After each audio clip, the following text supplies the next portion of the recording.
E não foi possível entregá-la antes do fim do nosso governo. Fecho aspas.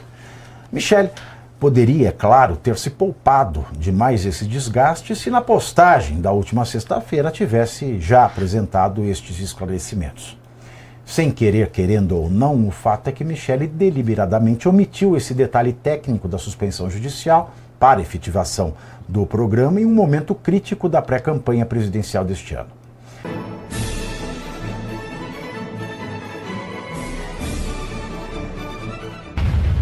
Em suas redes sociais, a ex-primeira-dama mais ex-amada do Brasil afirmou que a Política Nacional de Educação Bilíngue de Surdos, lançada na última sexta-feira, dia 3 de julho, pelo presidente Luiz Inácio Lula da Silva, foi elaborada e apresentada pelo ex-presidente Jair Bolsonaro. Segundo a madrasta Bolsonaro, a medida foi apresentada durante o governo Bolsonaro, mas uma ação judicial estendeu o prazo para a efetivação da política para além do governo de seu marido, aspas, para Michele.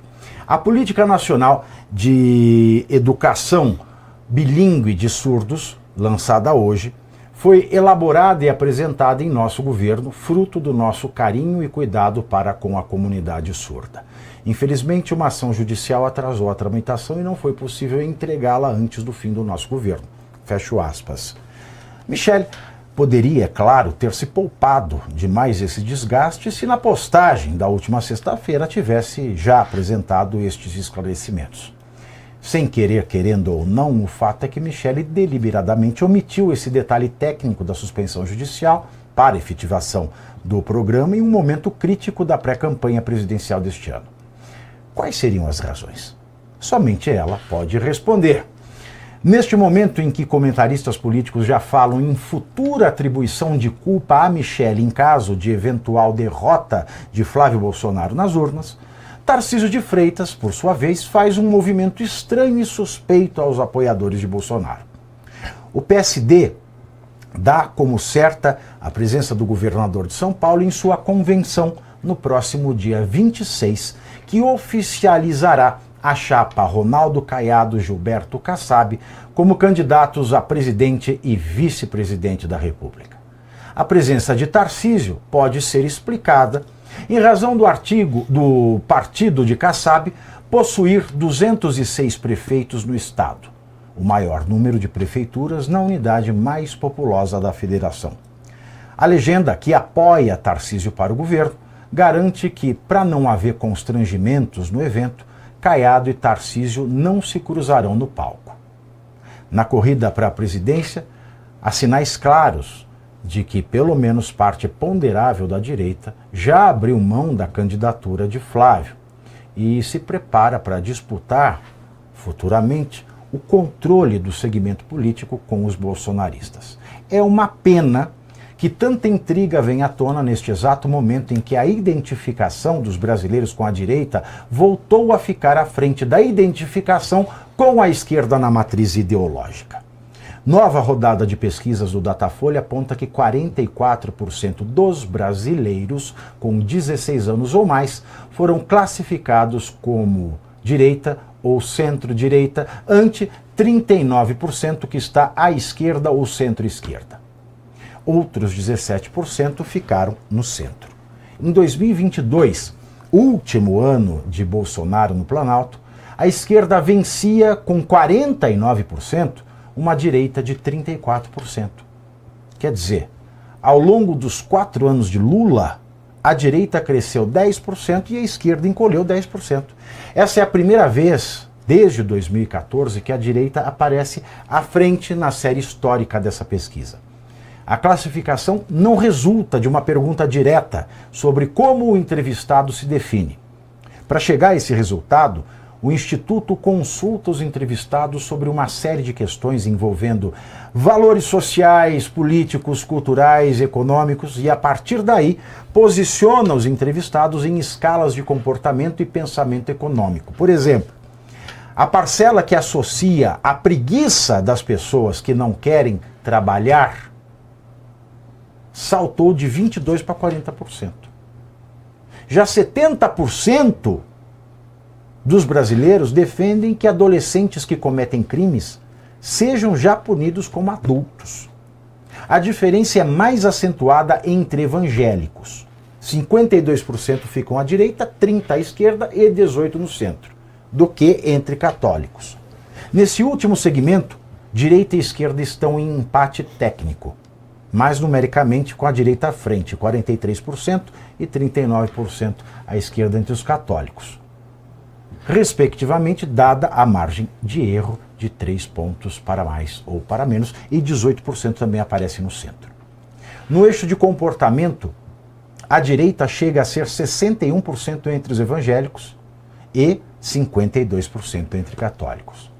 Também em razão desses números, às vésperas do fim do prazo determinado pela lei para que agentes públicos interessados em concorrer às eleições fizessem entregas, Lula inaugurou até mesmo o canteiro de obras de uma ponte que vai ligar a capital baiana à ilha de Taparica ao custo de 11,6 bilhões. Na quarta-feira da semana passada, o presidente anunciou: finalmente, saiu a ponte de Taparica. Opositor do PT ao governo baiano, ACM Neto, não perdoou. Aspas. Mas saiu onde? Saiu para quem? Eles prometem isso há 20 anos. De 19 de junho até o último dia 3, Lula participou de 19 agendas políticas em 7 estados brasileiros para entregar obras, inclusive as que não estivessem prontas. Na última quinta-feira, por exemplo, Lula inaugurou o túnel de irrigação Major Salles, no interior do Rio Grande do Norte. Só que tem um detalhe: ele inaugurou o túnel de irrigação sem uma gota de água. Sem esconder a irritação com a lei que proíbe entregas oficiais nos 3 meses que antecedem o primeiro turno das eleições, Lula chamou a lei brasileira de papagaiada desgraçada. E se comparou a Getúlio Vargas, o pai dos pobres. Aliás, entre janeiro e a primeira semana deste mês de julho, Lula já desembolsou quase 34 bilhões de reais em emendas parlamentares. O valor é recorde, Eduardo. Pavinato, primeiro, desastre da Michelle, claramente, porque se você, exatamente por não ter a informação, você não publica. Primeiro você se informa envolvendo o caso. Eu não vou comentar algo se eu não pesquisei, se eu não me informei, se eu estudei o assunto antes. Então, ainda mais no cenário político. Você pode acabar cometendo um equívoco. Não, houve um equívoco de informação. Outra coisa é você cravar, você criterizar conforme ela fez. Ela apontou expressamente fazendo elogio ao governo Lula e depois alguém a assessorou tardiamente e aí ela volta atrás. Ou seja, novamente, um erro de cálculo político, um desastre que ela nem tem esta pretensão, como ela disse, então ela não tem também mais este anseio de carreira política, porque desta linha, desta forma, é um completo desastre. Agora, o Lula, falando das pesquisas, eu não confio em pesquisa, seja a favor da direita ou a favor da esquerda, eu não confio. Eu sempre acho, que ainda mais o Instituto Datafolha, sempre tentam lastrear qualquer movimento que ocorra na realidade. Por quê? A forma que foi feita a pesquisa, eu acho até plausível, porque a maioria do povo brasileiro não sabe o que é direita, o que é esquerda. Também não leu Edmund Burke para você saber o que é conservador, o que é liberal. As pessoas não vão saber o que é marxismo, as pessoas não vão saber. Então essa linha de pesquisa eu acho até mais plausível. Porém, no cotidiano, numa forma empírica da política, independente da terminologia, as pessoas são naturalmente mais conservadoras.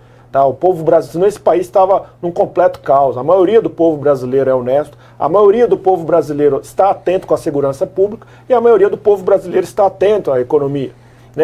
Não tem consciência do tripé macroeconômico, não tem essa consciência da tecnicidade da economia.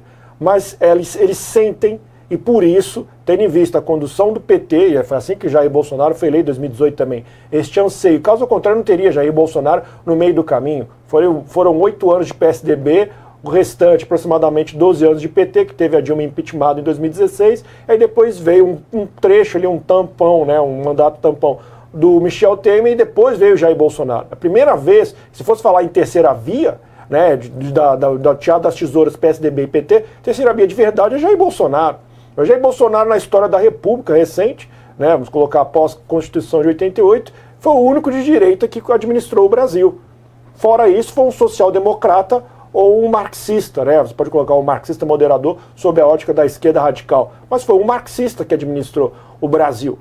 Este é o cenário. Então, com isso, eu acho que o brasileiro é muito mais à direita do que a porcentagem colocada por essas razões práticas, que eu já até mencionei aqui numa outra oportunidade, quando eu tive um contato com um amigo de infância, recepcionista na rodovia. Mãozinha? Não é o Mãozinha. Mas ele é recepcionista na rodoviária aqui do Tietê, aqui em São Paulo, e as preocupações eram, eu não quero saber de ideologia de gênero. Eu entendo as pautas, tudo, mas para mim isso é facilmente refutável. Ele não falou com essas palavras. Ele falou, mas tá, o que mais tem? Eu estou preocupado em não ser assassinado, que meu filho cresça bem e eu tenha dinheiro para colocar comida na mesa. Ele se colocava mais à direita, mas ele queria isso da direita. Está preocupado com essas pautas. Este, na minha concepção, é o verdadeiro Brasil. Agora, a situação do Lula aí me parece mais uma precaução para não ocorrer, por isso que chama de desgraceira palhaçada, para não ocorrer o que ocorreu com a transposição do Rio São Francisco, onde ele e sua indicada Dilma Rousseff fizeram 12% e em 4 anos Jair Bolsonaro fez 88%. Então agora é melhor inaugurar o que não está pronto para que o próximo governante vai terminar e vai inaugurar. Eu falei, não, tá vendo, fui eu que inaugurei. Tá muito, é até patético a estrutura de raciocínio, a lógica desse sujeito e vergonhoso para o nosso país, Pavinato. Inaugurar canteiro de obra é fácil. Agora você fala, o Mãozinha, será que em Caieiras, não é de Caieiras não, seu amigo Mãozinha, é? Não, era Paraisópolis. Então Caieiras, aqui, conurbado com São Paulo, Caieiras tinha um vereador, né, que era Mãozinha pelas mesmas razões. Né? E quando ele saiu candidato, ele chegou a ser vice-prefeito, Mãozinha. Ele chegou a ser vice-prefeito. Mas na campanha dele de vereador era assim, tinha foto dele e escrevia assim, esse não vai meter a mão. Bom humor era, ainda, era a campanha dele isso daí. Bom, e o Mãozinha, Ué? Não, o Mãozinha não, e a campanha? Ai, Pavinato, que tema espinhoso essa questão das rixas da direita, pré-campanha, o público que está voltando a se identificar. E me preocupa também Você acha que o Lula está jogando parado? Com certeza, não tenho dúvidas que o Lula está jogando parado. E já falei aqui mais de uma vez, Flávio, entra no modo campanha, pelo amor de Deus. Tudo bem, ir lá nos Estados Unidos pode, fazer né? uma modo pré-campanha. Entra no modo... Senão, é que aí hoje você já viu o STF. Que hoje está até entre os advogados eleitoralistas, né? Advogados. Em off, eles até falam, a diferença de pré-campanha hoje para campanha é coisa do Brasil, né? Tá jogando parado o Lula, o Flávio. Olha, eu vejo o Renan Santos e eu costumo dizer o seguinte: se o Flávio estivesse copiando o Renan Santos, estava com 60% de intenção de voto. Porque o Renan Santos, e essa é a minha preocupação, que esse público que está chegando agora seja cativado por Renan Santos. Porque está faltando referencial de valores e de princípios dentro da nossa direita. Todo mundo entrou nessa paura de só disputar eleições, e só se fala em eleição, e só se fala em picuinha interna partidária, e não se fala mais de problemas reais e concretos à luz do pensamento de direita. E quem está fazendo isso de maneira magistral, lamento dizer, é o Renan Santos. Até o Globo reconheceu isso hoje. A coluna do Thomas Trauman trouxe um perfil do Renan realmente expressivo, né? Como a única coisa que deu certo na campanha da direita. Eu não sei se o Thomas Trauman sabe o que é direita também, mas foi a opinião dele. Mas o Renan tem que abrir o olho com ele. As pessoas, os outros candidatos, eles se fazem assim, nós somos raposos na política, a gente tem sobrenome, a gente tem pistolão na política. Tradicional. O Renan é mais inteligente que ele estuda. Conheço o Renan desde os 17 anos de idade. Porque eu não falo mais com ele, mas conheço desde os 17. Não, e o cara, assim, longe aqui de ficar tecendo luas. Pelo contrário, eu tô falando que isso é um risco. Mas o cara está visitando os rincões do país e quando ele for para a campanha de fato, ou quando ele for para um debate, ele vai falar aos corações e aos problemas dessas pessoas. Então, assim, em termos de direita, não tem ninguém correndo para valer como ele está fazendo. E o Lula, sim, está jogando parado. E olha, a julgar pelas coisas que a gente tem visto, dos aliados bolsonaristas, dos pré-candidatos bolsonaristas que eles vêm ventilando, me parece uma rede de apoio muito frágil para o Flávio Bolsonaro.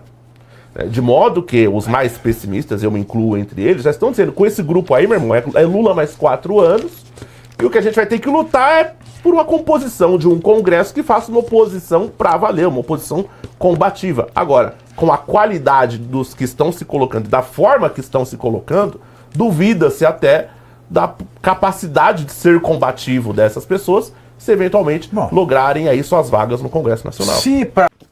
Enquanto muitos tentam resumir a política em poucos segundos, em poucos caracteres, aqui a minha proposta é outra: analisar os fatos com profundidade e responsabilidade. Todos os dias, às 7h30 da noite, 19h30, eu entro ao vivo lá no YouTube, no canal do Metrópolis, comentando as principais notícias do país e do mundo com análise crítica e muita informação. Quer assistir a live completa? Então acompanhe o Pavinato 7h30, ao vivo, 7h30 no YouTube do Metrópolis.